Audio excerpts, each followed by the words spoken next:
पहले आप अपने जो सीनियर प्लेयर्स है ना उनका माइंड ज़रा क्लियर करें, उनसे ज़रा जेलसी, उनसे ज़रा जो खार खाते हैं, जो देखना नहीं चाहते, अपने से बड़ा बनाना नहीं चाहते, ये वो रिज़ल्ट है। आज मैं भी कहता हूँ कि आज हमारे मतलब भी बड़ी बातें हुई कि भाइयों को टीम में एट अ टाइम नहीं होना चाहिए। उन प्लेयरों ने कहा, मैं नाम नहीं लूंगा जिन्होंने कहा, या मैं वो ईयर नहीं बताऊंगा किन प्लेयरों ने कहा। लेकिन आप खेले अल्लाह का शुक्र, अपनी एबिलिटी परफॉर्म करके खेले हैं, परफॉर्म करके खेले। एक को फारिग किया, एक फारिग हुआ, दूसरे को जबरदस्ती विकेट कीपिंग करवाने के कन्विंस करते रहे। टेस्ट मैचेस में उसने इनकार किया, वो भी साइडलाइन हुआ। अच्छा, उन्होंने कहा कि मैं कीपिंग नहीं कर सकता। हाँ जी, मैं कीपिंग नहीं कर सकता, लेकिन जबरदस्ती करवा रहे थे, टेस्ट मैचेस में करवा रहे थे। जिस उमर अकमल की बात कर रहे हैं? मैं बिल्कुल उमर की बात कर रहा हूँ, लेकिन उसने कहा कि मैंने टेस्ट मैचेस में नहीं करनी, मैं वनडे में भी नहीं करनी। तो आज वो कहाँ पे है? यही मसला पाकिस्तान की क्रिकेट में, किसी को देखना नहीं चाहते। ये मसला पाकिस्तान की क्रिकेट में चलता हुआ उमर अकमल को जबरदस्ती कीपिंग करवाई गई है, जबरदस्ती करवाई गई है।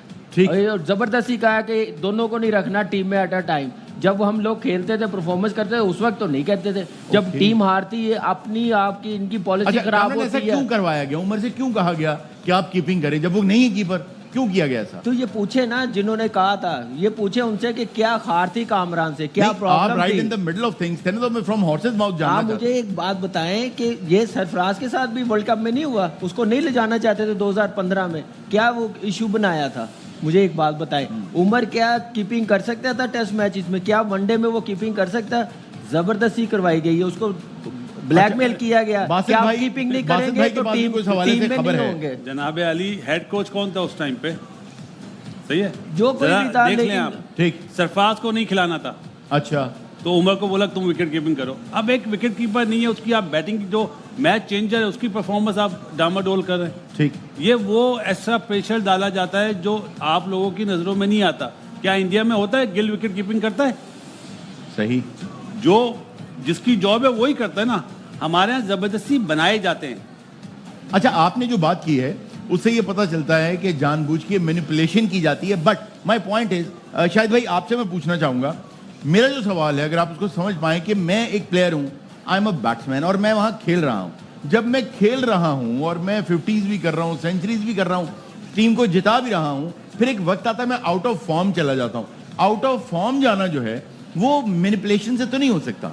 आपके ख्याल में क्या वजह होती है? हो जाता है, हर प्लेयर के ऊपर आउट ऑफ फॉर्म होता है वो, लेकिन हमारे यहाँ एक हाई परफॉर्मेंस मैनेजर होना चाहिए जिसके पास सारे प्लेयरों का डाटा हो कि ये 2 कदम आगे जाता है, 4 कदम क्यों पीछे हो रहा है, ये क्यों आउट ऑफ फॉर्म है। तो फिर कल को उस पर तनकीद होगी कि वो गलत है। नहीं, हाई परफॉर्मेंस मैनेजर ही नहीं है कोई। कप्तान होता है, सीरीज खत्म, तू अपने घर, मैं अपने घर, वो अपने घर, किसी से कोई कम्युनिकेशन नहीं होती। फिर दोबारा सीरीज होती है, फिर कैंप लगता है, फिर हेड कोच आ जाते हैं, फिर वो कहते हैं कि चलो नहीं जी, नए सिरे से काम करो। थिंक टैंक ही आपका खाली रहता है हमेशा। नजीब भाई, मैं डेथ ओवर्स में खेल रहा हूं और थोड़ा सा स्कोर चाहिए और मैं कर भी सकता हूं, तो उसमें मुझे ये बताइए कि मैनेजमेंट का उसमें क्या रोल आता है? मुझे समझ में नहीं आ रही हम किस डायरेक्शन जा रहे हैं। बात यह है कि भाई आपके पास ये 12, 15, 20, 25 लड़के हैं, दैट्स इट। पाकिस्तान टीम तुक्के पे चल रही है। जिसने कर दिया कर दिया, जिसने नहीं किया नहीं किया। जिसने नहीं किया, जो पिछला बाहर बैठा था, वो आपको अच्छा लगने लगता है, फिर आप उसको पकड़ के अंदर ले आते हैं। फिर वो नहीं करता तो जो पिछला ड्रॉप हुआ था वो अच्छा लगने लगता है। आप ऑप्शंस तो क्रिएट करें। मैं 50, मैं 100, इसका फायदा क्या? यही जो वजह है जी, फैसला ही नहीं होता है। मुझे समझ नहीं आ रहा, अगर ऐसा ही करो अगले 10 साल तक आप बाबर करते रहेंगे, क्योंकि आपने बाबर का कोई बैकअप नहीं बनाया। एक साइम अयूब 2 मैचेस में अच्छा करता है, ऐसा लगता है पता नहीं कौन सी कयामत आ गई पाकिस्तान क्रिकेट में, दूसरा ऑप्शन नहीं है आपके पास। आपने जैसे बात की ना कि तुक्के पे चलने से याद आया, आज भाई 2023 वर्ल्ड कप में नसीम शाह बाहर हुआ है, तो उसके गुण गाते रहे, वो नहीं है, हमारा बॉलर नहीं है। भाई नसीम शाह बाहर हुआ है तो हम भी हो जाएंगे अगर ब्रेक नहीं लेंगे। प्लीज ब्रेक लेने दें, जाइएगा, अभी हम ब्रेक से आते तो बात करते हैं। Thank you.